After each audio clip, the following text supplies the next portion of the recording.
श्री सच्चिदानंद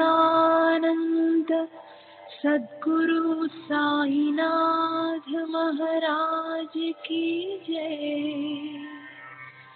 सद्गुरु श्री साईनाथुनि शरद बाबू जी की जय।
श्री सच्चिदानंद सद्गुरु साईनाथ महाराज की जय। सद्गुरु श्री साईनाथ शरद बाबू जी की जय। శ్రీ సాయినాథాయ నమః. శ్రీ సాయి సచరిత్రము 7వ అధ్యాయం నిన్నటి తరువాయి.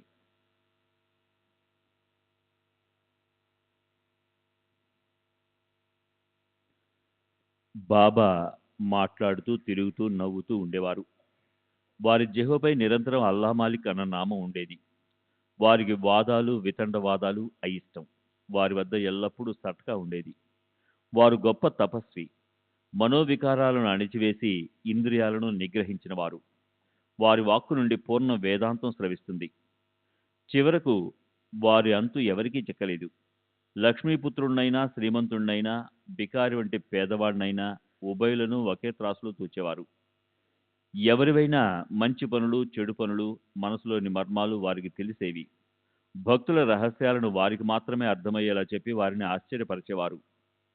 వారు జ్ఞాన భండారం. కానీ ఏమీ ఎరగనట్లుగా అజ్ఞాని వలె నటించేవారు. గౌరవాలు, సన్మానాలు వారికి అసహ్యం. ఇవి శ్రీ సాయి లక్షణాలు. వారు మానవ శరీరంలో ఉన్నా వారి చర్యలలో అపూర్వమైన దివ్యత్వం ఉండేది. షిరిడీలోని ప్రత్యక్ష దైవం వీరే అని జనులంతా భావించేవారు. బాబా చమత్కారాలను పామరునైన నేను ఎంతని వర్ణించను. వారు షిరిడీలోని దేవతల ఆలయాలను చక్కగా పునరుద్ధరణ చేసేవారు. షిరిడీలోని గ్రామ దేవతలు గణపతి, ఉమామహేశ్వరుని మరియు మారుతి మందిరాలను తాత్యపాటిల ద్వారా పునరుద్ధరణ చేయించారు. భక్తుల వద్ద నుండి దక్షిణ నెపంతో పుచ్చుకున్న డబ్బును కొంత ధర్మ కార్యాలకు వినియోగించి మిగతా డబ్బును తిరిగి భక్తులకు ఇచ్చేసేవారు. ప్రతిరోజు ఒకరికి 30, ఒకరికి 10, 15 లేక 50 తమకు తోచినట్లుగా సంతోషంగా పంచేవారు. అలా ధర్మంగా వచ్చిన డబ్బును పుచ్చుకున్న వారు దానిని సద్వినియోగం చేయాలని అనుకునేవారు. బాబా మనసులో కూడా ఆ అభిప్రాయం ఉండేది. సాయిబాబా దర్శనంతో అనేకులు ఆరోగ్యవంతులయ్యారు. అనేక మంది దుష్టులు శిష్టులయ్యారు. ఎంతో మంది కుష్ఠవ్యాధి నయమైంది. అనేకులు తమ అభీష్టాలను పొందారు.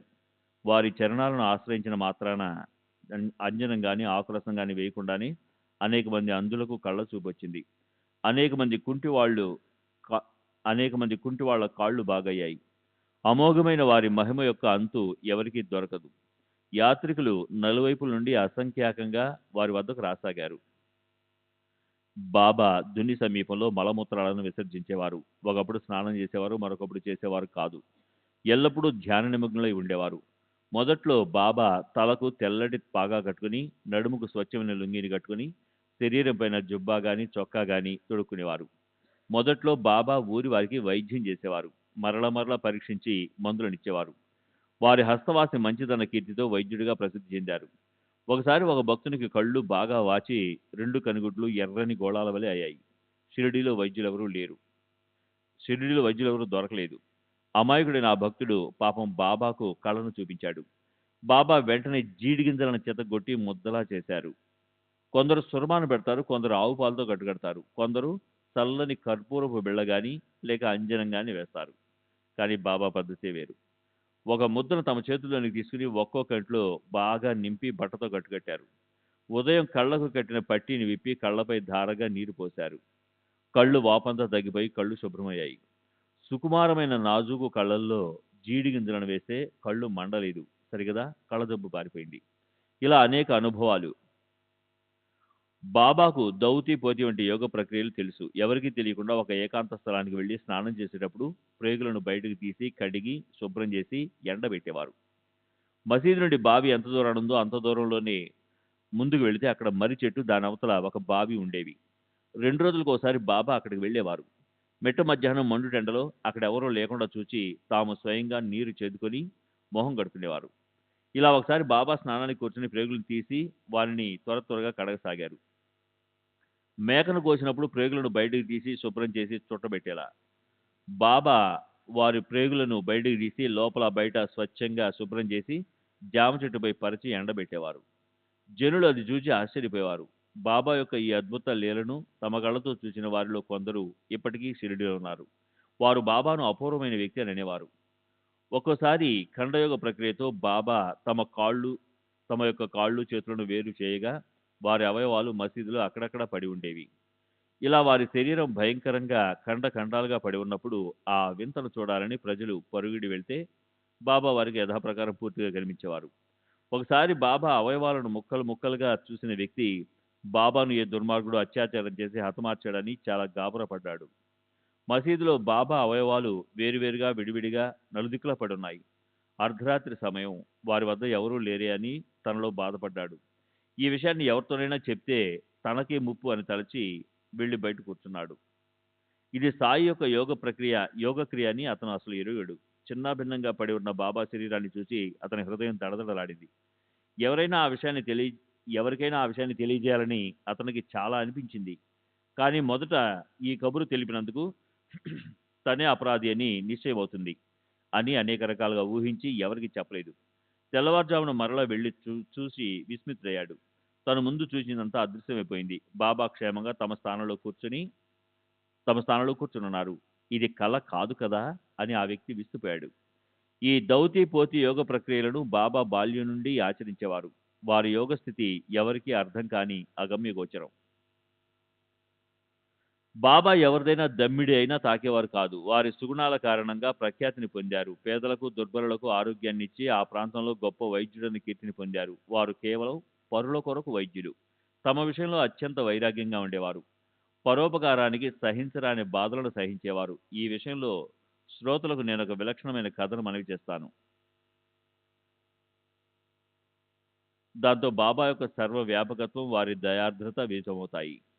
శ్రీ సచ్చిదానంద సద్గురు సాయినాథ్ మహారాజ్ కీ జై.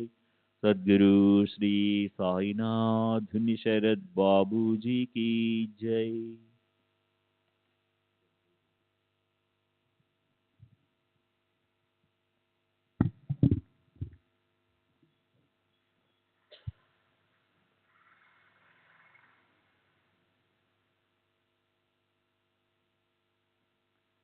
క్రీస్తు శకం 1910వ సంవత్సరంలో దీపావళి ముందు ఘనత్రయోదశి రోజు బాబా మామూలుగా దుని వద్ద కూర్చొని దునిలో కట్టెలను కాలుస్తున్నారు. దుని బాగా ప్రజ్వరిల్లి ఉండగా బాబా తమ చేతిని నిప్పులో దూర్చి నిశ్చితంగా కూర్చుంటే వారి చేయి కాలింది. వారి సేవకుడైన మాధవ్ ఆ దృశ్యాన్ని చూచాడు. మాధవరావు దేశపాండే కూడా వారి వద్ద ఉన్నాడు. వెంటనే బాబా వెనుకకు పరిగెత్తాడు. వారి నడుము పట్టుకొని వెనుకకు లాగి, దేవా, ఎందుకిలా చేశారని అడిగాడు.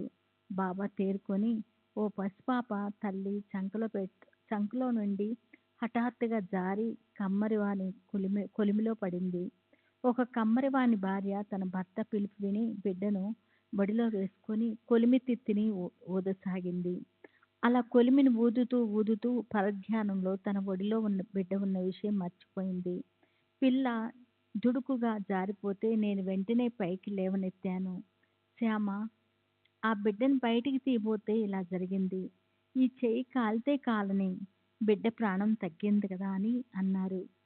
ఇక చేతి బాధను ఉపశమింపజేయటానికి ఏమిటి మార్గమని ఆలోచించిన మాధవరావు నానాసాహెబ్ చంద్రకర్కు ఉత్తరం రాయాలని నిశ్చయించుకొని సవిస్తారంగా ఉత్తరం రాశాడు.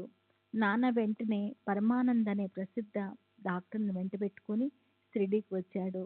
కాలిన గాయాన్ని తగ్గించడానికి డాక్టర్లను అవసరమైన అనేక రకాల ఔషధాలను తీసుకొని నాన్న సాయి చరణాల వద్దకు వచ్చాడు. బాబాకు పాదాభివందనం చేసి కుశల సమాచారాలను తెలుసుకొని తాను వచ్చిన పనిని తెలిపి బాబా యొక్క చేతిని చూపించమని ప్రార్థించాడు. చెయ్యి కాలినప్పటి నుండి బాగోజీ సిందే చేతికి నెయ్యి రాసి ప్రతిరోజు ఆకులు వేసి గట్టిగా కట్టుకునేవాడు. ఆ కట్టు విప్పి పరమానందుడు చూపించి ఔషధోపచారాలను చేస్తే బాగా నయమవుతుందన్న కోరికతో నాన్న బాబాను ఎంతో ప్రార్థించాడు. కట్టు విప్పి చూడాలని పరమానంద్ కూడా ప్రయత్నం చేశాడు. కానీ బాబా ఇవాళ రేపు అంటూ ఆ వైద్యుడు అల్లా అని చెప్తూ నా వైద్యుడు అల్లా అని చెబుతూ తమ చేతిని అసలు చూడనివ్వలేదు. వారికి ఏ బాధ లేదు. పరమానంద తెచ్చిన మందులకు షిరిడీ గాలికి కూడా సోకలేదు. కానీ అతనికి సాయి సందర్శన భాగ్యం లభించింది. రోజు బాగోజీయే సేవ చేసేవాడు. బాగోజీయే చేతిని మర్దించేవాడు. దాంతో కాలిన చెయ్యి నయమయ్యి అందరికీ సంతోషం కలిగింది. ఈ విధంగా బాబా చేతి గాయము నయమైన తర్వాత కూడా ఏ కారణం చేతనో వారికి ఏ బాధ లేకపోయినా తెల్లవారుగానే రోజు కట్టు విప్పే కార్యక్రమము. వారి చేతికి ఏ నొప్పి లేకపోయినా నిష్కారణంగా నిత్యము వారి చేతికి నేతి మర్దన సేవ చేయటం బాబా సమాధి వరకు జరిగింది. బాగోజీ యొక్క ఈ సేవ ఉపచారము సాయి సిద్ధునికి అవసరమై ఉండలేదు. కానీ భక్తుల శ్రేయస్సుపై ప్రీతిగల బాబా బాగోజీకి నిత్యము ఆ సేవా భాగ్యాన్ని ప్రసాదించారు. పూర్వజన్మ మహాపాపం వల్ల బాగోజీకి కుష్ఠవ్యాధి బాధ ప్రాప్తించింది. అయినా అతను భాగ్య విశేషం వల్ల సాయి సావాసం లభించింది. బాబా లెండికి వెళ్ళేటప్పుడు బాగోజీ వారికి గొడుగు పట్టుకునేవాడు. శరీరంలోని పుళ్ళు, చీము, రక్తంతో నిండి ఉన్నా అతడు బాబా యొక్క పరిచారకులలో ప్రథముడు. ప్రతిరోజు ఉదయం బాబా దుని సమీపంలో స్తంభం వద్ద విశ్రామంగా కూర్చున్నప్పుడు బాపూజీ సేవకు హాజరయ్యేవాడు. బాబా కాళ్ళకు చేతులకు ఉన్న కట్టులను విప్పి అక్కడ నరాలను చేతితో బాగా మర్దని సేవ చేసేవాడు. బాబూజీ సిందే పూర్వజన్మలో మహాపాపిష్టివాడు. అతని శరీరమంతా మహావ్యాధి అయిన కుష్ఠరోగం వ్యాపించింది. అయినా అతడు బాబా భక్తుల్లో శ్రేష్ఠుడు. కుష్ఠవ్యాధి వల్ల బాగోజీ వేళ్లు పోయినాయి. అన్ని అవయవాలలో నుండి భరింపరాని చెడు వాసన వస్తూ ఉండేది. అతడు ఇలాంటి దౌర్భాగ్యంలో ఉన్నా కూడా ఉత్కృష్టమైన బాబా యొక్క సేవా భాగ్యాన్ని పొందాడు. బాబా యొక్క అగాధ లీలను ఎన్నని వర్ణించను. ఒకసారి గ్రామంలో ప్లేగ్ వ్యాధి వ్యాపించింది. అప్పుడు జరిగిన చమత్కారాన్ని వినండి. దాదాసాహెబ్ కాబర్డే కొడుకు తన తల్లితో పాటు సాయి వద్దకు ఆనందంగా ఉన్నాడు. అసలే పసివాడు. శరీరం కాలిపోయేలా జ్వరం రాగా కన్నతల్లి హృదయము ద్రవించిపోయి అశాంతితో మనసు తల్లడిల్లింది. తన ఊరైన అమరావతికి వెళ్ళిపోవాలని తలచి ఆమె సాయంకాలం సమయము సాయి ఆజ్ఞ కోసం వచ్చింది. సాయంకాలం బయటికి వెళ్తూ బాబా వాడా సమయానికి రాగా ఆమె వెళ్ళి బాబా పాదాలను పట్టుకొని వారితో విషయం చెప్పింది. శ్రీలది అసలే కలవరపడే స్వభావం. పైగా కుర్రవానికి ప్లేగ్ జ్వరం తగ్గక ఆమె మరీ భయపడిపోయి బాబాకు మనవి చేసింది. ఆమెతో బాబా మృదువుగా పలుకుతూ, ఆకాశంలో మేఘాలు కమ్ముకున్నాయి. వర్షం పడి పంట పండుతుంది. మేఘాలు తొలగిపోతాయి. ఎందుకు భయపడతావు అని అంటూ తమ కప్నీని నడుం వరకు లేవనెత్తి నిగనిగలాడుతున్న బొబ్బలను అందరికీ చూశారు. కోడిగుడ్లంత ప్రమాణంలో నలువైపులా 4 గడ్డలున్నాయి. చూడు మీ కష్టాలను నేనెలా అనుభవించాలి అని చెప్పారు. దివ్యము అలౌకికము అయిన ఈ లీలను చూచి ప్రజలు ఆశ్చర్యపోయారు. సత్పురుషులు భక్తుల కొరకు అనేక కష్టాలను ఎలా అనుభవిస్తారో కదా. మైనం కంటే మెత్తగా నవనీతం లాంటి మనస్సు గల బాబా ఏ లాభం లేకుండానే భక్తులను ప్రేమిస్తారు. భక్తులే వారి బంధువులు. ఒకసారి నానాసాహెబ్ చందోర్కరు నందూర్బార్ వదిలి పండ్రీపురం వెళ్ళటానికి బయలుదేరాడు. నానా పరమ భాగ్యశాలి. అతని అనన్య సేవ ఫలించింది. భూవైకుంఠము ప్రాప్తి కలిగి అతను అక్కడ మమల్దారుగా నియమించబడ్డాడు. నందూర్బార్లో ఉత్తర్వు అందుకున్న వెంటనే వెళ్ళిపోవలసి ఉండినది. భగవంతుని దర్శించుకోవాలన్న కోరికతో గబగబా ప్రయాణానికి సిద్ధమయ్యాడు. షిరిడియే ప్రథమ పండ్రీపురం కనుక సకుటుంబంగా సపరివారంగా షిరిడికి వెళ్ళి బాబాకు నమస్కారం చేయాలన్న ఆలోచన కలిగింది. తాను షిరిడి వస్తున్నట్లు ఉత్తరం రాయలేదు. కబురు కూడా పంపలేదు. సామానంతా సర్దుకొని త్వరగా బండిలో కూర్చున్నాడు. ఇలా నానా బయలుదేరిన విషయం షిరిడిలో ఎవరికీ తెలియదు. కానీ సాయికి సర్వమూ తెలుసు. వారి కళ్ళు సర్వత్రా ఉన్నాయి. నానా నీమ్గాం ఊరు శివారుకు వచ్చేసరికి షిరిడిలో జరిగిన చమత్కారాన్ని వినండి. బాబా మహల్ సవతి సమేతంగా మసీదులో ఉన్నారు. అప్పా సిందే, కాశీరాం మొదలగు భక్తులు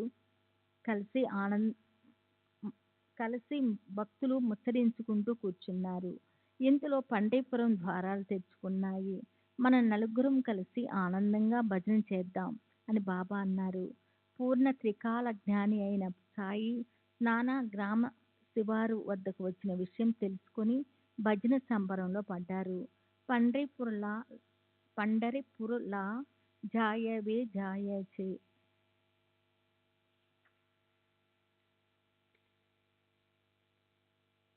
తిదించే మజలా రాహ్యచే తిదించే మజలా రాహ్యాచే గరతే మాఝా రాయాచే. పండీపురానికి వెళ్ళాలి. అక్కడే నేను ఉండాలి. అది మా ప్రభు గృహము. బాబా స్వయంగా భజన పాడుతుంటే అక్కడ కూర్చున్న భక్తులు వారిని అనుకరిస్తూ అంతా పండరీనాథన్ ప్రేమలో లీనమైపోయారు. ఇంతలో నానా కూడా వచ్చాడు. సకుటుంబంగా బాబా పాదాలకు వందనం చేశారు. తమతో మహారాజు పండరీపురానికి వచ్చి నిశ్చితంగా ప్రశాంతంగా ఉండాలని నానా బాబాతో విన్నవించుకున్నాడు. నానా అలా అడిగే అవసరం లేకుండానే బాబా అప్పటికే పండే ప్రయాణానికి ఉత్సాహంగా భజన చేస్తున్నారని భక్తులు నానాకు తెలియజేశారు. నానా తనలో అత్యంత విస్మయాన్ని చెందాడు. బాబా లీలను కని ఆశ్చర్యచకితుడయ్యాడు. గద్గురుడై బాబా చరణాలపై శిరస్సు ఉంచాడు. అలా నానాసాహెబ్ చందోర్కర్ బాబాకు ప్రణమిల్లి వారి ఆశీర్వాదాన్ని, విభూది ప్రసాదాన్ని, వారి సెలవుని తీసుకుని పండరీపురానికి బయలుదేరాడు. ఇలాగే ఈ కథ చెప్పుకుంటూ పోతే గ్రంథము విస్తారమైపోతుంది. అందువల్ల ఇప్పుడు భక్తుల దుఃఖాలను తొలగించే విషయాలను త్వరగా ముగిస్తాను. ఈ అధ్యాయాన్ని ఇంతటితో సమాప్తి చేస్తాను. బాబా చరిత్రను అంతమంటూ ఉందా? తర్వాత అధ్యాయంలో ఇతర కథలను నా శ్రేయస్సు కొరకు చెప్తాను. నా అన్న ఈ అహంభావాన్ని అణచివేయాలనుకున్న అనగటం లేదు. ఈ నేను ఎవరు అనేది నిశ్చయంగా తెలియదు కనుక సాయే తమ కథను చెప్తారు. వారే మానవ జన్మ యొక్క మహిమను తెలియజేస్తారు. తమ భిక్షావృత్తిని గురించి, బాయేజీబాయి భక్తిని గురించి, తమ భోజన పద్ధతిని గురించి చెప్తారు. మహల్సాపతి తాత్యాకోతే గణపతిని తమ వెంట పెట్టుకొని బాబా మసీదులో ఎలా శయనించేవారో ఆలకించండి. హేమాడ్ పంతు సాయికి శరణొచ్చి తాను భక్తుల పాదరక్షణని తెలియజేస్తున్నాడు. సాయి ఆజ్ఞానుసారము ఇంతవరకు కథా వివరణ జరిగింది. స్వస్తి శ్రీ సంత సజ్జన ప్రేరితము భక్త హేమాడ్ పంతు విరచితము అయిన శ్రీ సాయి సమర్థ సచ్చరిత్రంలో వివిధ కథా నిరూపణం 7వ అధ్యాయం సంపూర్ణము. శ్రీ సద్గురు సాయినాథార్పణమస్తు. శుభం భవతు.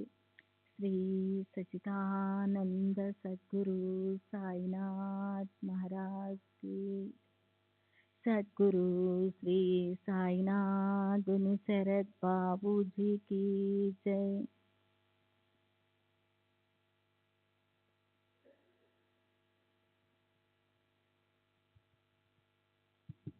सच्चिदानंद सद्गुरु साईनाथ महाराज की जय. सद्गुरु श्री साईनाथ शरद बाबू जी की जय. శ్రీ సాయి సచ్చరిత్ర 8వ అధ్యాయం. శ్రీ గణేశాయ నమః. శ్రీ సరస్వత్యై నమః. శ్రీ గురోభ్యై నమః. శ్రీ కులదేవతాయై నమః. శ్రీ సీతారామచంద్రాభ్యాం నమః. శ్రీ సద్గురు సాయినాథాయ నమః. గత అధ్యాయంలో సాయి హిందువా లేక యవనులా అన్న విషయం, బాబా నివాస స్థానమైన షిరిడి మహాభాగ్యం గురించి చెప్పబడింది.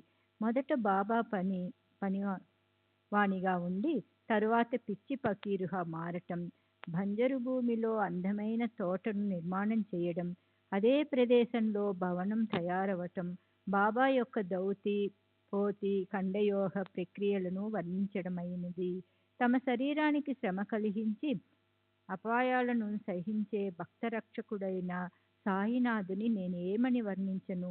ఇప్పుడు మానవ జన్మ యొక్క ఘనత, సాయి యొక్క భిక్షావృత్తి వర్ణన, భయాజీబాయి సాధు సేవ, బాబా భోజన పద్ధతిని గురించి, బాబా తాత్యా మహాసపతి ఈ ముగ్గురు మసీదులో ఎలా శయనించేవారు, రహతాలోని కుశాల్ చంద్ గృహానికి సాయి సమర్థులు ఎలా వెళ్ళేవారు మొదలగు విషయాలను వినండి. ప్రతిరోజు ఉదయ అస్తమానాలు అవుతాయి. అలా అనేక సంవత్సరాలు వృధాగా గడిచిపోయాయి. సహం జన్మ నిద్రావస్థలో గడిచిపోతుంది. మిగిలిన జీవితాన్నైనా సరిగ్గా అనుభవించరు. బాల్యావస్థలో క్రీడాసక్తులు, తరుణ వయసులో తరిణీరక్తులు, వృద్ధాప్యంలో జరాగ్రస్తులై ఎప్పుడూ వ్యాధులతో పీడింపబడుతూ ఉంటారు. పుట్టడం, బాగా పుష్టిగా పెరగటం, గాలిని పీలుస్తూ వదులుతూ దీర్ఘాయువుగా బ్రతకటం, దీనితో జన్మ సార్థకమైనట్లా. మానవ జన్మ యొక్క కర్తవ్యం పరమార్థ ప్రాప్తి. ఇదే సత్యం. లేకపోతే కుక్కలు, పందులు మొదలగు వాని బ్రతుకులలో ఏం లోపం ఉంది? కుక్కలు కూడా తమ పొట్టలు నింపుకుంటాయి. స్వేచ్ఛగా సంతాన ఉత్పత్తిని కూడా చేస్తాయి. ఇలా కుక్కలు మానవులు సమానంగా ఉంటే ఇక మానవ శరీరానికి ఉన్న గొప్పతనమేమిటి? శరీర పోషణ మరియు మైథునం ఇవే మానవ శరీరానికి సాధనాలైతే ఈ జన్మకు పర్యవసానం ఇదే అయితే ఈ నరజన్మ వ్యర్థం. ఆహార, నిద్ర, భయ, మైథునాలు ఈ నాలుగింటితోనే ఆయుష్వు ముగిసిపోతే ఇక కుక్కలకు మానవులకు భేదం ఏముంది? మీ వివేకంతో నిర్ణయించుకోండి. ఇదే మానవ శరీరానికి సార్థకత అయితే మానై పుట్టితే మాత్రం ఏం లోటు? కొలిమితిత్తి కూడా శ్వాస ఉచ్ఛ్వాసలను చేస్తుంది. కుక్కలు కూడా పుష్టిగా పెరుగుతాయి. మనుషులు ముక్తులు, నిర్భయులు, స్వతంత్రులు మరియు శాశ్వతంగా ఉండేవారు అన్న వివేకం ఉండటం ఈ జన్మకు సఫలత. మనం ఎవరం, ఎక్కడి నుండి వచ్చాము, ఈ మానవ జన్మకు కారణమేమిటి అన్న ఈ రహస్యాలను తెలుసుకున్నవారు వివేకవంతులు. లేకపోతే అంతా వ్యర్థ శ్రమ. నందాదీపం యొక్క జ్యోతి మొదట చివర ఒకేలా ఉంటుంది. అయినా అది క్షణక్షణం వేరువేరుగా మారుతుంటుంది. ఈ శరీర పరిస్థితి కూడా అంతే. బాల్యం, యవ్వనం, వార్ధకావ్య అవస్థలు జనులందరికీ ఉంటాయి. కానీ అవి సహజంగా ఎలా వచ్చిపోతాయో ఎవరూ తెలుసుకోలేరు. కళ్ళకు కనిపించేది వెంటనే నశించిపోతుంది. అపరిమితంగా మారుతున్న ఒకటిగానే భాసిస్తుంది. అలాగే ఈ క్షణంలో ఉన్న శరీరం మరో క్షణంలో ఉండదు. శరీరం మలమూత్రాలు, శ్లేష్మం, చీము, రక్తాలు, మురికి కాలువ. దీనిని క్షణక్షణం మరణం వెంటాడుతూనే ఉంటుంది. ఇది చెడు లక్షణాల గలది. ఈ మానవ శరీరం కీటకాలకు ఆలవాలం. అనేక రోగాలకు అహాదం, క్షణభంగురం, అశాశ్వతం. రక్త మాంసాలు, నరాలతోనున్న వాహనం. ఎముకలు, చర్మాలతో కూడిన ఒక ఆకారం. మలమూత్రాల దుర్గంధపు గొయ్యి. ఇది జీవునికి ప్రత్యక్ష ప్రతిబంధకం. రక్త మాంసాలు, చర్మం, నరాలు, కొవ్వు, ఎముకలు, వాయువు మరియు మలమూత్రాలు విసర్జించే మురికి అవయవాలు కల ఈ శరీరం అల్పాయువు కలది. ఇలాంటి అమంగళం నశ్వరమైన మానవ శరీరం క్షణభంగరమే అయినా మంగళకరుడైన పరమేశ్వరుని ప్రాప్తి ఈ శరీరం ద్వారానే. జనన మరణాలు ఎప్పుడూ వెంటే ఉంటాయి. దీనిని తలుచుకుంటేనే దారుణ భయం కలుగుతుంది. అకస్మాత్తుగా ప్రాణం వెళ్ళిపోతుంది. పగలు రాత్రులు ఎంతమంది వస్తున్నారో మరి ఎంతమంది పోతున్నారో ఎవరు గమనిస్తున్నారు? మార్కండేయుని వల్ల పూర్ణ ఆయువుతో పుట్టిన వారికి కూడా కాలగతి తప్పదు. క్షణభంగురమైన ఇటువంటి మానవ శరీరంలో పుణ్యం సంపాదించి పెట్టే శ్లోకాలు, కథావార్తలు వినే సమయమే సార్థకమవుతుంది. మిగతా కాలం వ్యర్థం. దీనిని బాగా నిశ్చయంగా తెలుసుకోవటం ఈ జన్మకు సార్థకం. కానీ ఎవరికైనా అనుభవం లేకుండా విశ్వాసం కుదరదు. ఈ అనుభవానికి బాగా అభ్యాసం చేయాలి. అప్పుడు శాశ్వతమైన ఆనందాన్ని ఆశించే జీవుడు ఈ వైభవాన్ని సాధించగలడు. పరమేశ్వరుని అనుగ్రహంతో భార్యాబిడ్డలు, ధనం, వైభవం, సముద్రంచే చుట్టబడి ఉన్న భూమి సంప్రాప్తించిన మనసులో అసంతృప్తే ఉంటుంది. శాశ్వతమైన సుఖశాంతులను పొందాలనే ధ్యేయాన్ని మనసులో పెట్టుకుని సర్వభూతాంతరాత్మయైన భగవంతుని ఉపాసించటమే పరమపద ప్రాప్తిదాయకం. ఈ మానవ శరీరం చర్మం, ఎముకలు, రక్త మాంసాలతో తయారైంది. ఇది పరమార్థం సంపాదించుకోవటానికి ప్రత్యక్ష ప్రతిబంధకం. దీనిపై మమకారాన్ని విడవాలి. దీనిని కేవలం ఒక నౌకరు వల్ల భావించండి. దీనిని నెత్తిన కూర్చోపెట్టుకోకండి. బాగా గారాబంగా చూస్తూ దీనిని నరకద్వారం చేసుకోకండి. జీవించడానికి సరిపడా అన్నవస్త్రాలు, తగుమాత్రం ఆలనా పాలనా చేసి దీనిని జనన మరణాలను తప్పించుకోవటానికి ఆధ్యాత్మిక ప్రగతి కొరకు వినియోగించండి. ఇది జనన మరణాదులతో కూడిన అపస్తమాత్మకం. ప్రతిక్షణం వినాశో వినాశోన్ముఖం, నిరంతరం దుఃఖాలను కలిగించే దీని సుఖాలు క్షణికం. ఇది మెరుపు తీగ వల్ల ఒక్క క్షణం ఉండి వెంటనే పోతాయి. ఇవి సాగర తరంగాల వల్ల క్షణికమని గ్రహించండి. శరీరం, ఇల్లు, ఇల్లాలు, పిల్లలు అంతా నశించిపోయే వారిని తెలుసుకొనరు. తల్లి తండ్రులను స్వయంగా భుజంపై మోసుకుని పోయినా మనము వెళ్ళవలసిన వారమేనని గ్రహించరు. చనిపోయిన వారి వెనుక చావటం, మరలా జన్మించటం, అలా జనన మరణాల చక్రంలో తిరగటమే కానీ దీనిని ఏ విధంగా తొలగించుకోవాలా అన్న ఒక్క క్షణమైనా ఆలోచించరు. నిత్యం కుటుంబ భారాన్ని మోస్తూ ఆయువు వేగంగా గడిచిపోతుంది. కాలం ఆయువును గణించడంలో నిమగ్నమై ఉంటుంది. అది తన కర్తవ్యాన్ని ఎప్పుడూ మర్చిపోదు. చివరి గడియ రాగానే అది ఒక్క క్షణమైనా ఆగదు. జాలరి వలను బాగా లాగినప్పుడు దానిలో చిక్కుకున్న చేపల వల జీవులు మరణ సమయంలో గిలగిలా కొట్టుకుంటారు. మహాభాగ్యం వలన ఎంతో పుణ్య సంచయంతో ప్రాప్తించిన మానవ శరీరాన్ని ప్రతి గడియా సద్వినియోగం చేసుకోండి. ఈ మానవ శరీరం భగీరథ ప్రయత్నం చేసినా లభించదు. కేవలం అదృష్టవశాత్తు అనుకోకుండా చేజిక్కిన అవకాశాన్ని మట్టిలో కలిపి వ్యర్థం చేయకండి. తరువాతి జన్మలో సాధించవచ్చు అని అనుకోకూడదు. ఈ అవకాశం ఒకసారి చేయి జారిపోయిందా ఇంకా అంతే. మరలా ఇదే తప్పక లభిస్తుందని నిశ్చయం లేదు. అలా అనుకున్నవాడు మూర్ఖుడు. కొందరు పాపులు వారి వారి కర్మానుసారం శుక్ర బీజాలతో కలిసి యోని ద్వారా జన్మించే శరీరాలను పొందుతారు. అంతకంటే అధములు బంగారు జంగమ వర్గాలలో జన్మిస్తారు. మరలా తమ కర్మానుసారం స్థావరులై జన్మిస్తారు. వారి వారి కర్మానుష్ఠానం జ్ఞానాన్ని బట్టి వారి శరీర గ్రహణమని శృతి ప్రమాణం. యదా ప్రజ్ఞం ఈ సంభవ అని శృతి మాత అత్యంత కరుణతో వచించింది. వారి వారి జ్ఞానాన్ని బట్టి జననం కూడా ఉంటుంది. పరమేశ్వరుని లీల అంతుపట్టనిది. దానిని సంపూర్ణంగా తెలుసుకోవటం అశక్యం. ఎవరికైనా అంశమాత్రమైన అది అవగాహన అయితే ఆ మానవ శరీరం ధన్యం. పరమ భాగ్యం వలన నరజన్మ లభిస్తుంది. మహాపుణ్యం కారణంగా బ్రాహ్మణ వర్ణంలో జన్మించటం, పరమేశ్వరుని అనుగ్రహం వలన సాయి చరణాల ప్రాప్తి, ఇవన్నీ చాలా అరుదైన లాభాలు. శ్రీ సచిదానంద సద్గురు సాయినాథ్ మహారాజ్ కీ జై.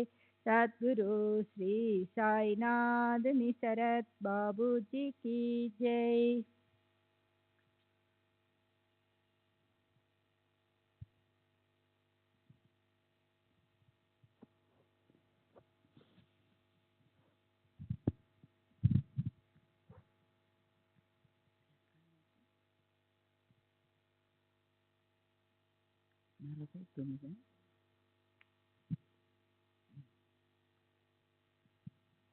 శ్రీ సచ్చిదానంద సద్గురు సాయినాథ్ మహారాజ్ కీ జై. సద్గురు శ్రీ సాయినాథుని శరత్ బాబూజీ కీ జై. నానా రకాల జన్మలున్న మానవ జన్మ అన్నింటికంటే శ్రేష్టం. మనం ఎక్కడి నుంచి వచ్చాం, మనలను ఎవరు సృష్టించారు అని వివేకంతో ఆలోచించేది మానవులే. ఇతర యోనులలో జన్మించే ప్రాణులు దీనిని గ్రహించలేవు. అవి ఎలా పుడతాయో అలాగే చచ్చిపోతాయి. భూత భవిష్యత్ వర్తమానాల గతి గురించి కానీ ఈశ్వరుని గురించి కానీ అవి ఎరుగవు. అందువలన పరమేశ్వరుడు ఈ మానవ శరీరాన్ని సృష్టించి వివేక వైరాగ్యాలతో మానవుడు తనను ఆరాధిస్తాడని ఆనందించాడు. నశ్వరమైన శరీరాన్ని కలిగిన మానవుడు సాధనతో అవినాశి అయిన నారాయణుడు కాగలడు.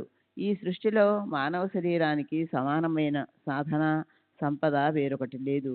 గారడీవాడు గొప్ప చతురుడు. అజ్ఞానుల ఎదుట తన ఆటలను ప్రదర్శించడు. తన కౌశలంలోని మర్మాలను గ్రహించగల ప్రేక్షకులను కోరుకుంటాడు. అట్లే పశుపక్షులు మొదలగు జీవ జంతువులను, చెట్ల చేమలను అపారంగా సృష్టించిన పరమేశ్వరునికి తన లీల నిస్సారమని అనిపించి నిరాశతో దుఃఖం కలిగింది.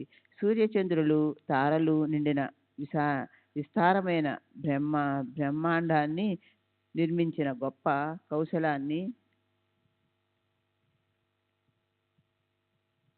ఎవరు కొంచెమైనా గ్రహించడం లేదు. ఈ సకల లీలలను చేయడంలో జగదీశుడనైన నా ఉద్దేశం ఏమిటి అని నిశ్చయంగా ఒక జీవి అయినా తెలుసుకోవడం లేదు.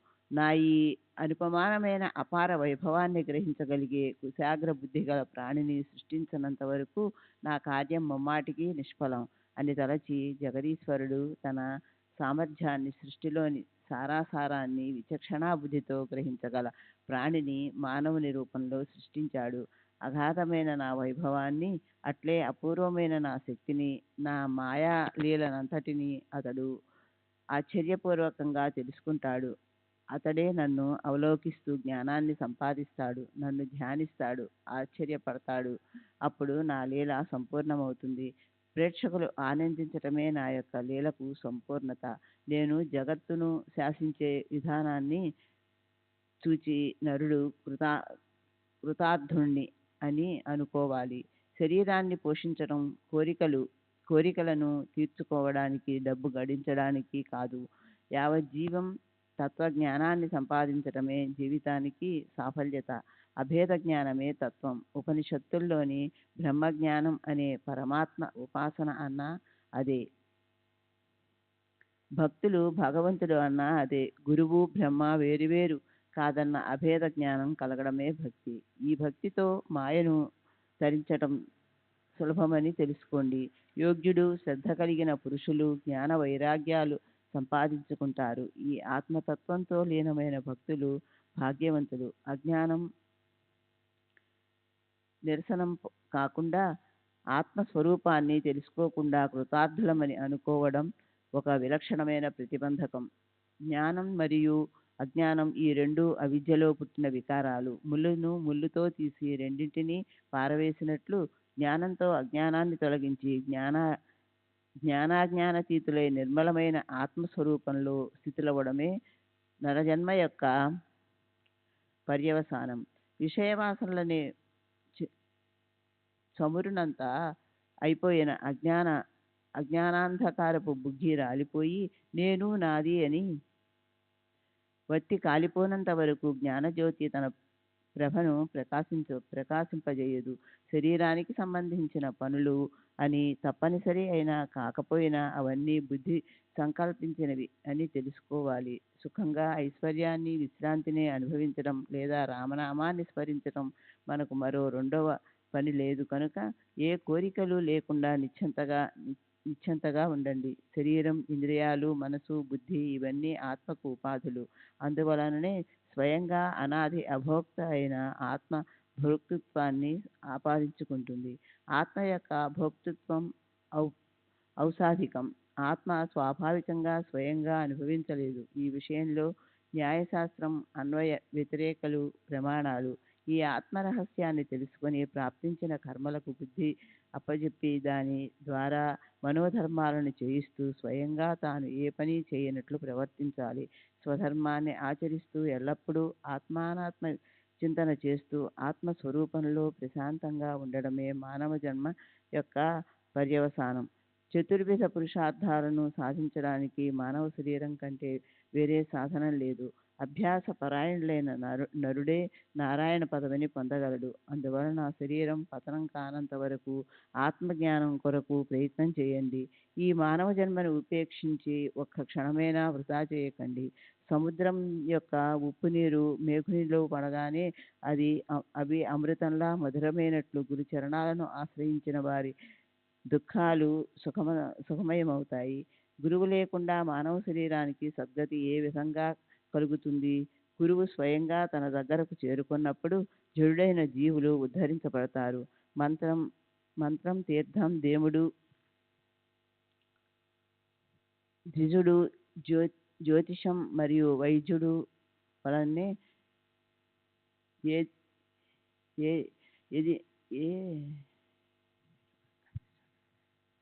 ఏడవ వారు గురు మహారాజ్. వీరందరికీ ముందు భక్తి, విశ్వాసం ప్రధానం.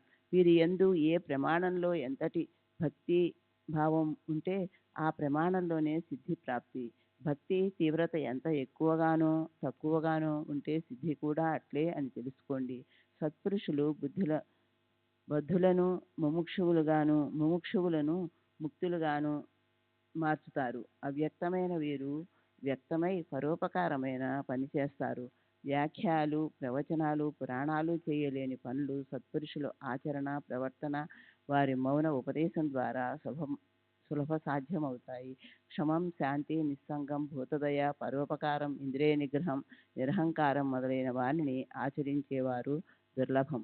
శ్రీ సచిదానంద సద్గురు సాయినాథ్ మహారాజ్ కీ జై. సద్గురు శ్రీ సాయినాథుని శరత్ బాబూజీ కీ జై.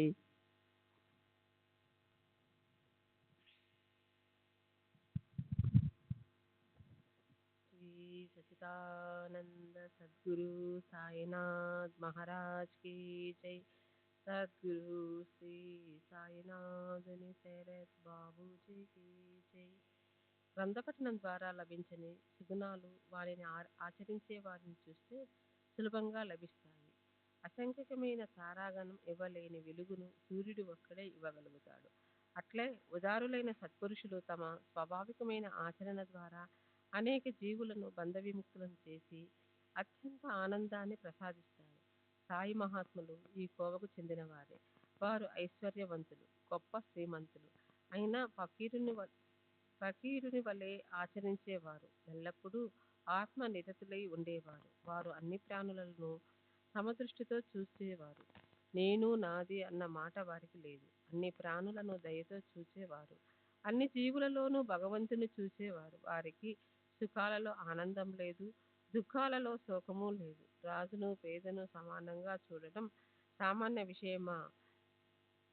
తమ కనుసైగతో క్షణంలో నిరుపేదను మహారాజుగా మార్చగల సాయి జోలు పుచ్చుకుని గడప గడపకు తిరిగేవారు. వారు ఎవరింటికి వెళ్ళి బిచ్చగాని వలె అమ్మాయి రొట్టె ముక్క తెచ్చిపెట్టు అని తమ చేయి చాచేవారో వారు ధన్యులు. ఒక చేతిలో రేకు డబ్బా, రెండవ చేతిలో జోలి తగిలించుకుని ప్రతిరోజు స్వయం నియమంగా కొన్ని ఇళ్లకు వెళ్ళేవారు. కూర, సాంబారు, పాలు, మజ్జిగ వంటి పలుచని పదార్థాలను జనులు రేకు డబ్బాలో పోసేవారు. వారి భోజన కౌతుకాన్ని చూడండి. అన్నమును రొట్టెను బాబా జోలిలో వేయించుకునేవారు. పలుచని పదార్థాలను డబ్బాలో వేయించుకునేవారు. వారి జిహ్వకు రుచిని గ్రహించాలన్న ఆశ లేదు. ఇక మనసులో వేరు వేరు పదాల రుచిని తెలుసుకోవాలన్న లాలన ఎందుకుంటుంది? తమ జోలిలో ఎదృచ్ఛికంగా పడిన వానిని సేవించి తృప్తి పడేవారు. ఇవి రుచికరం, అవి రుచికరమని వారి జిహ్వ ఎరుగదు. వారు ప్రతిరోజు పగలు భిక్ష కోసం ఊళ్ళేకి వెళ్ళేవారు. దానితో కడుపు నింపుకొని సంతుష్టులయ్యేవారు. అదైనా నియమంగాను తమ ఇచ్ఛానుసారం. ఒకప్పుడు ఒకే రోజు 12 మారులు భిక్షకు ఊళ్ళేకి వెళ్ళేవారు. ఇలా తెచ్చిన అన్నాన్ని మసీదులోని మట్టి పాత్రలో ఉంచేవారు. కాకులు, కుక్కలు అందులోనే తింటున్నా ఎప్పుడూ వారిని తరిమేవారు కాదు. మసీదు ప్రాంగణాన్ని చిమ్మే స్త్రీ కూడా 10-12 రొట్టెలను తన ఇంటికి తీసుకువెళ్ళేది. ఆమెనెప్పుడూ వారించేవారు కాదు. కుక్కలను, పిల్లులను కలలో కూడా తరమటం ఎరుగని వారు పేదలను, దుర్బలులను అడ్డగిస్తారా? వారి జీవితం ధన్యం. మొదట్లో వారు పిచ్చి ఫకీరు అనే ప్రజలలో ప్రసిద్ధి అయ్యారు. రొట్టె ముక్కలను అడుక్కొని పొట్ట నింపుకునే వారిలోని గొప్పతనం ఎలా కనిపిస్తుంది? ఫకీరు అయిన వారు ఉదార హృదయులు, ప్రేమమూర్తులు, ఏమీ ఆపేక్షించని వారు. పైకి చంచలంగా కనిపించినా అంతరంగంలో నిశ్చలంగా ఉండేవారు. వారి ప్రవర్తన అంతుపట్టనిది. షిరిడీ కుగ్రామంలో ఉదార స్వభావం కల భాగ్యవంతులు ఉండేవారు. వారు బాబాను మహాత్మునిగా భావించేవారు. తాత్యాకోతి తల్లి బయాజీబాయి రొట్టెల బుట్టను తలపై పెట్టుకుని మధ్యాహ్నం అడవిలోకి వెళ్ళేది. శ్రీ సచిదానంద సద్గురు సాయినాథ్ మహారాజ్ కీ జై. సద్గురు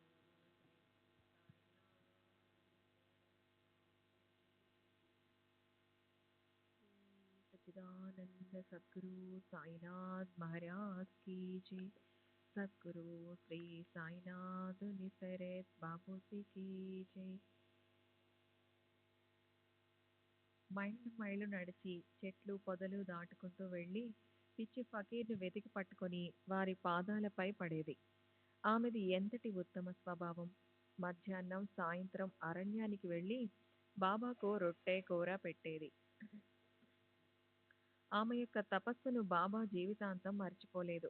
దానికి గుర్తుగా ఆమె పుత్రునికి మేలు చేశారు. ఆమెకు, ఆమె భర్తకు ఇద్దరికీ ఫకీరు చరణాలయందు దృఢమైన భక్తి. ఆ ఉభయులకు ఫకీరే దేవుడు. భగవంతుడు భక్తిభావం ఉన్నవారికే చెందుతాడు.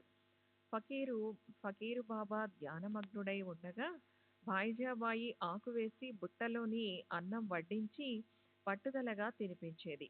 రాజవైభవం కంటే పేదరికం శ్రేష్టం. ఎల్లకాలం నిలకడగా ఉండేది పేదరికమే. భాగ్యం క్షణభంగురం అని బాబా ఎప్పుడూ చెప్పేవారు. తర్వాత బాబా అడవులను వదిలి ఊళ్ళోకి వచ్చి ఉంటూ మసీదులో అన్నం తిననారంభించారు. ఆ తల్లి శ్రమను తొలగించారు. ఆ దంపతులు పాటించిన నియమాన్ని వారి తర్వాత తాత్యా కూడా అట్లే పాటించాడు. సత్పురుషులు నిజంగా ధన్యులు. వారి హృదయంలో ఎప్పుడూ వాసుదేవుడు ఉంటాడు. ఆ సత్పురుషులతో సమాగమ సౌఖ్యాన్ని పొందిన భక్తులు ధన్యులు. తాత్యా మహాభాగ్యవంతుడు. మహల్సాపతి కూడా గొప్ప పుణ్యాత్ముడు. వీరిద్దరూ బాబా యొక్క సమాగమ గౌరవాన్ని సమానంగా అనుభవించారు. తాత్యా మరియు మహల్సాపతి మసీదులో శయనించేవారు. బాబాకు కూడా వీరిద్దరిపైన సమానంగా అనుపమానమైన ప్రేమ. వీరు తూర్పు, పడమర, ఉత్తరం 3 దిక్కులలో ముగ్గురి తలలను మధ్యన ఒకరి పాదాలు మరొకరికి తగిలేలాగా పక్కలు పరుచుకొని కథలు, కబుర్లు చెప్పుకుంటూ ఒకరికి కునుకు వస్తే రెండో వారు లేపేవారు.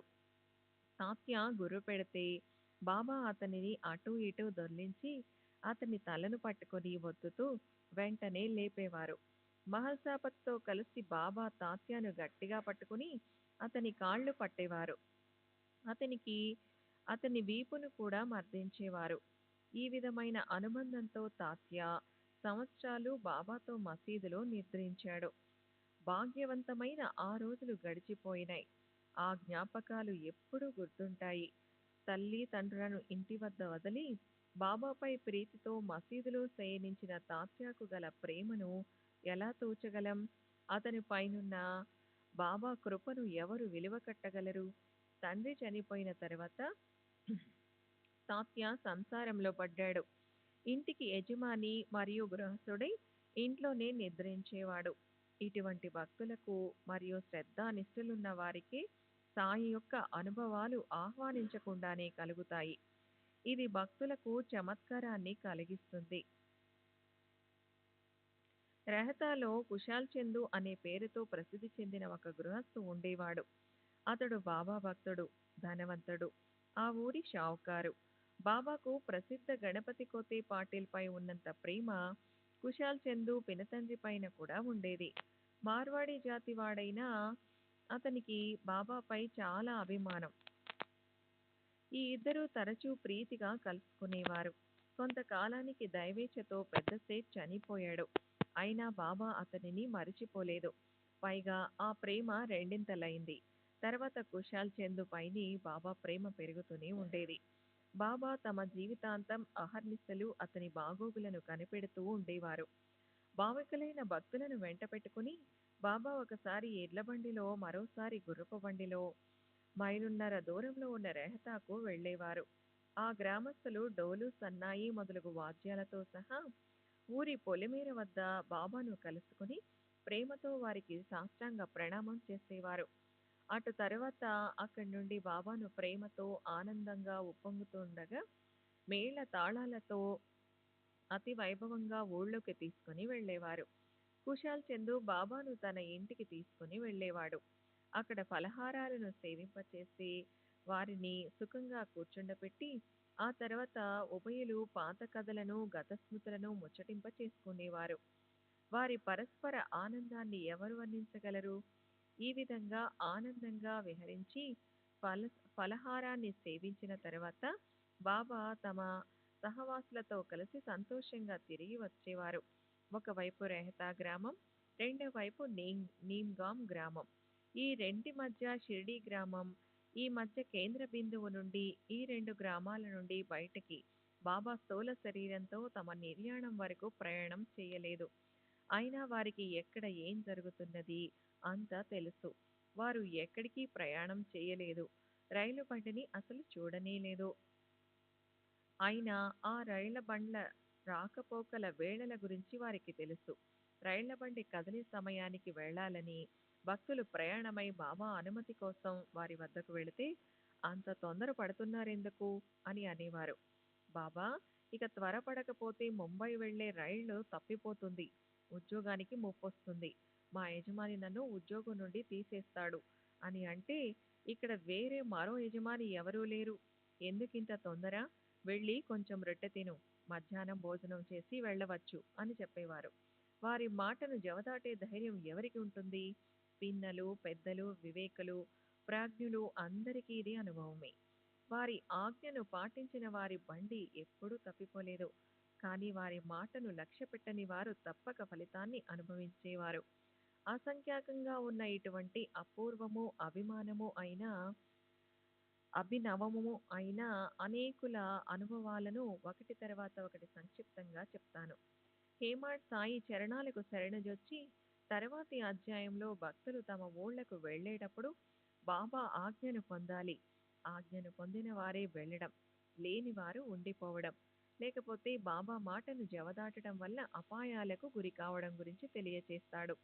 అట్లే మధుకర వృత్తిని చేపట్టి సాయిబాబా భిక్షాన్నాన్ని ఎందుకు సేవించేవారు? పంచసూనాది పాతక క్షాళనం మొదలగు కథల వర్ణన తరువాత మీ శ్రేయస్సు కొరకు సాయి చరిత్రను శ్రవణం చేయండని హేమాడ్ శ్రోతల చరణాలకు నమస్కరించి మాటి మాటికి వేడుకుంటున్నాడు. స్వస్తి శ్రీ సంత సజ్జన ప్రేమ ప్రేరితము భక్త హేమాడ్ పంత్ విరచితము అయిన శ్రీ సాయి సమర్థ సచ్చరితంలో శ్రీ సాయి సమర్థ అవతరణమున 8వ అధ్యాయం సంపూర్ణం. శ్రీ సద్గురు సాయినాథార్పణమస్తు. శుభం భవతు. శ్రీ సచిదానంద సద్గురు సాయినాథ్ మహారాజ్ की जय. సద్గురు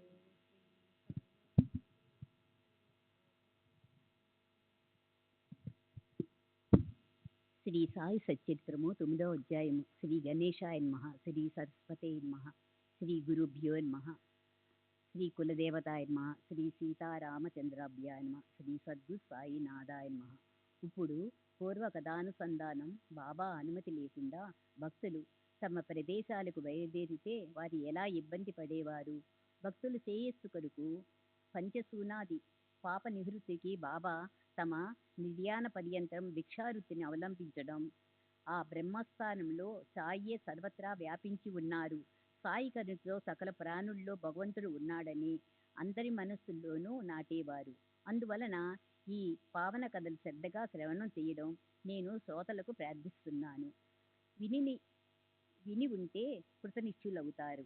షిరిడీ యాత్ర యొక్క విశిష్టత. యాత్రికులు బాబా అనుమతి లేకుండా తిరిగి వెళ్ళిపోతే విఘ్నాలను ఆహ్వానించినట్లే. అయితే ఒకసారి వారి ఆజ్ఞ అయిన తరువాత షిరిడీలో ఒక్క క్షణం ఉన్నా విఘ్నాలు తలపైన పడేవి. ఇది అందరికీ అనుభవం. బాబా ఆజ్ఞను మీరి ప్రవర్తించిన వారు దారిలో కష్టాలు పడేవారు. అనేకులకు దారిలో దొంగలు దోచుకునేవారు.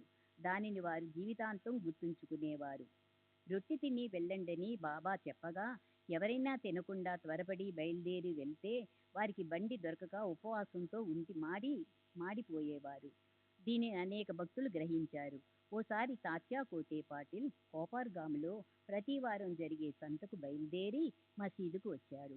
టాంగా బయట నిలిపి బాబా దర్శనం చేసుకొని బాబా అనుమతి తీసుకునే వంకతో వెళ్ళి వస్తానంటూ బాబా పాదాలపై వందనం చేశారు. భక్తుల అశ్రద్ధతో బాబా అనుమతిని తీసుకోకున్నా బాబాకు సమయాలు, మంచి చెడ్డలు, వేళలు తెలుసు. తాత్యా తొందరపాటును చూసి కొంచెం ఆగు అని అన్నారు.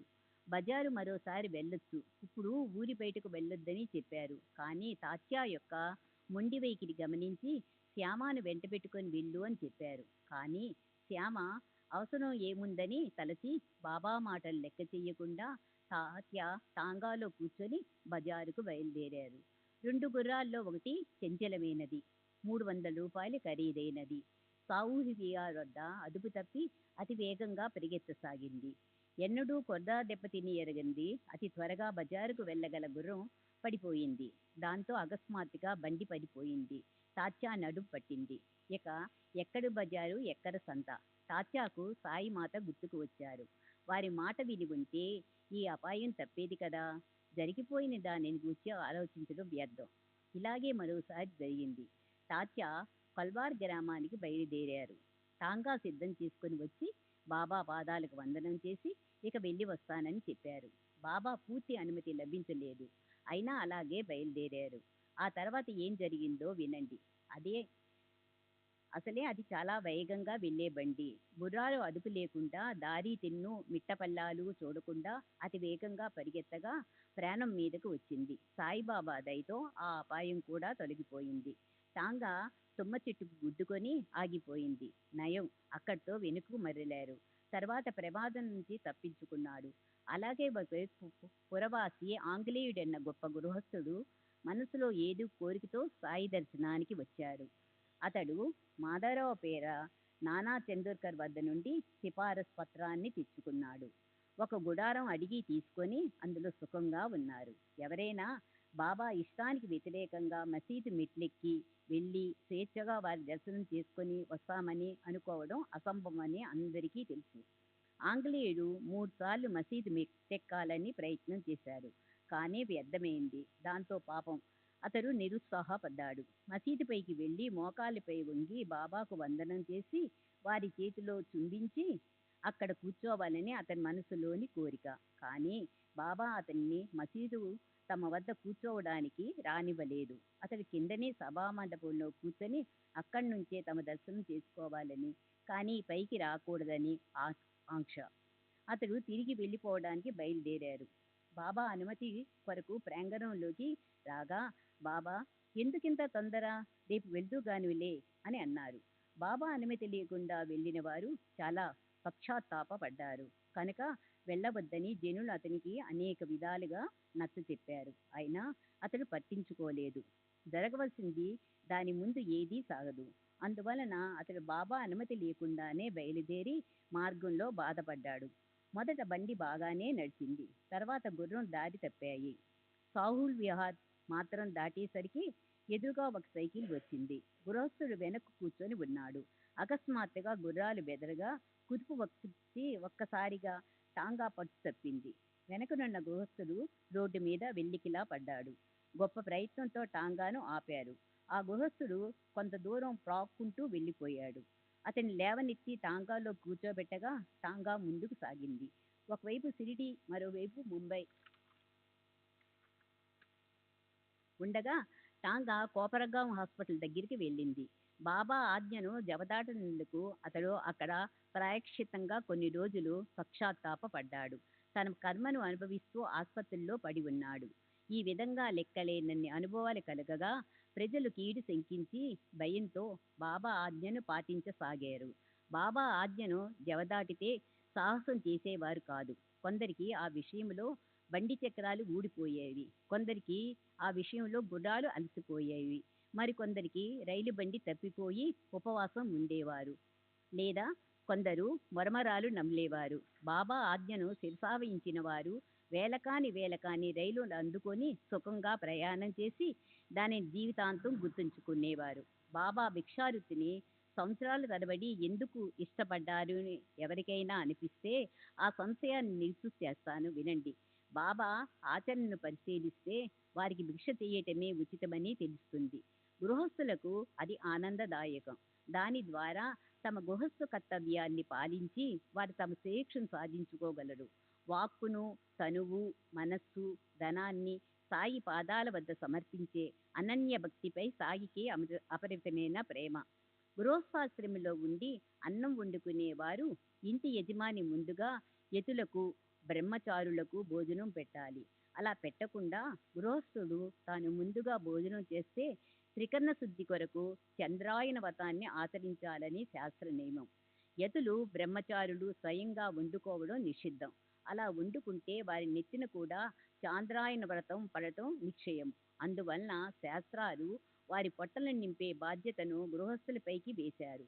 యతులు తమ ఉదార పోషణకు ఎప్పుడూ ప్రయత్నం చేయరు. బాబా గృహస్థులు కారు, వనప్రాశస్తులు చెందరు. వారు కేవలం బ్రహ్మచారులు, బాల సన్యాసి. వారి భిక్షయే ప్రాయశ్చితమైనది. శ్రీ సత్సానంద సద్గురు సాయినాథ్ మహారాజ్కి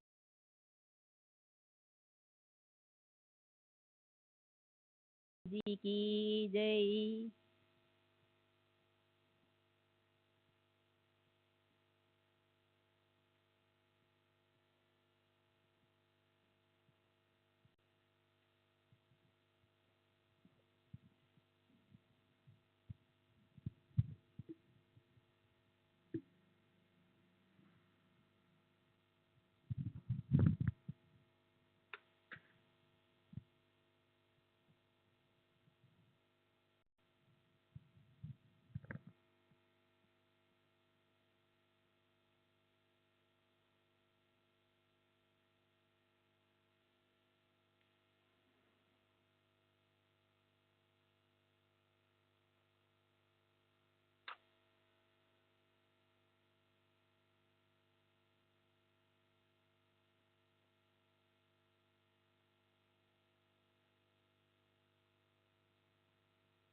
श्री सच्चिदानंद सद्गुरु साईनाथ महाराज की जय।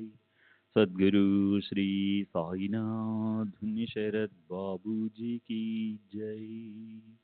साई रहम नजर करना, बच्चों का पालन करना।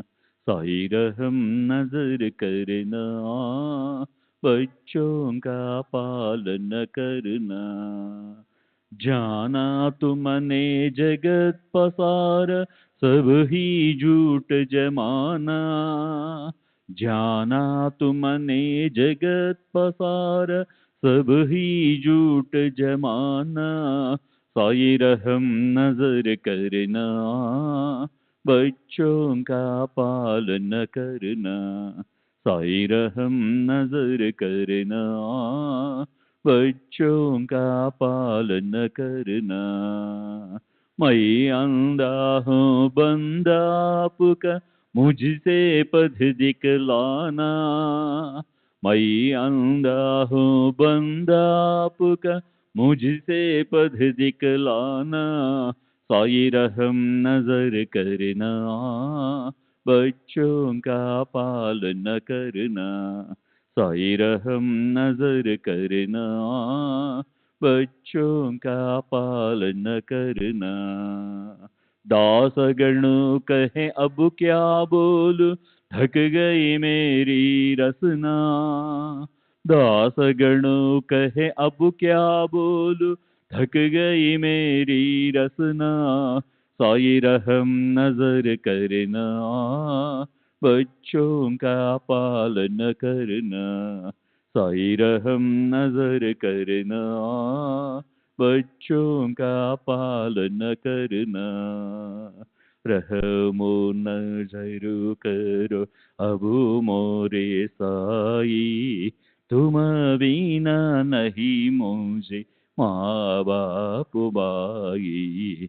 रहमो नजर करो, मैं अंधा हूँ बंदा तुम्हारा। मैं अंधा हूँ बंदा तुम्हारा। मैं ना जानू, मैं ना जानू, मैं ना जानू। अल्लाह इलाही रहमो नजर करो, रहमो नजर करो, अब मोरे साई तुम बिना नहीं मुझे माँ बाप भाई।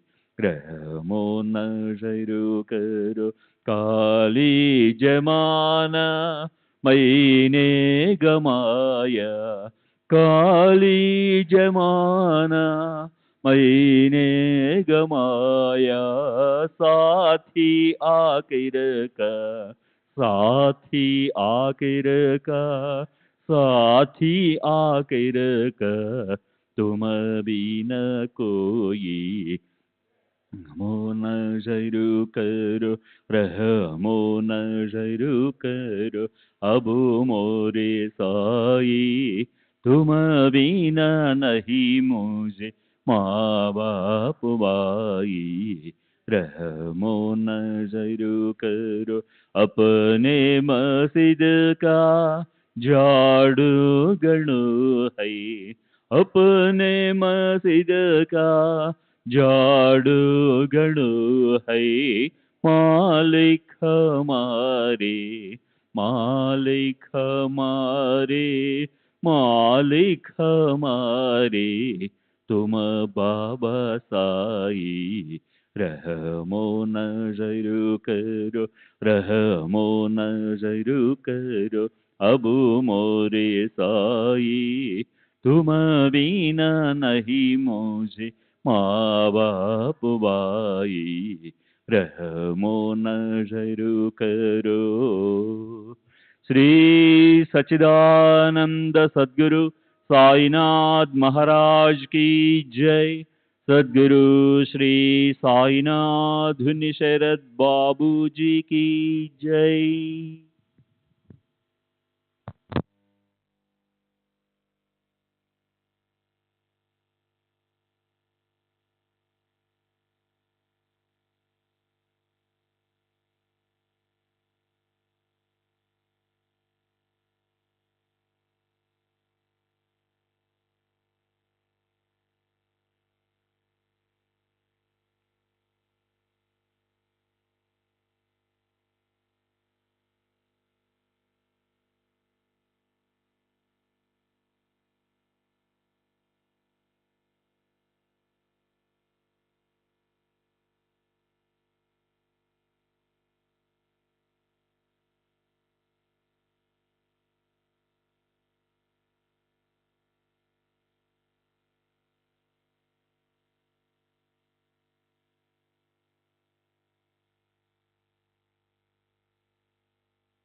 सच्चिदानंद सद्गुरु साईनाथ महाराज की जय।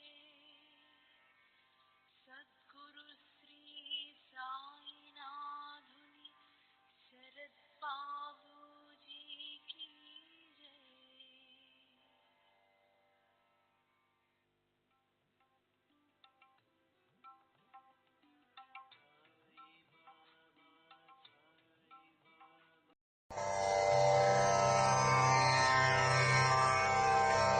श्री सच्चिदानंद सद्गुरु साईनाथ महाराज की जय। सद्गुरु श्री साईनाथुनि शरद बाबू जी की जय।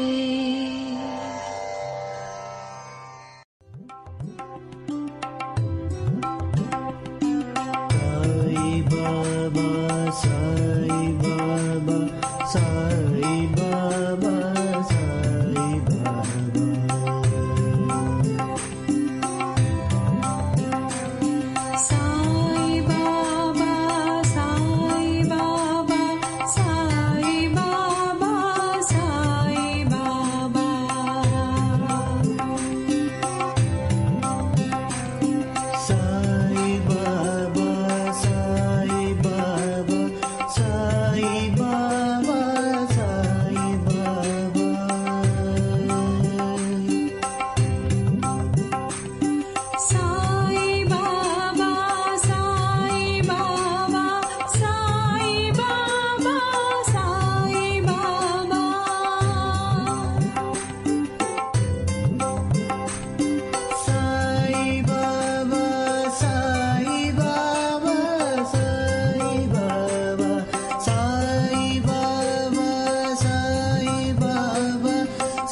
Sai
Baba,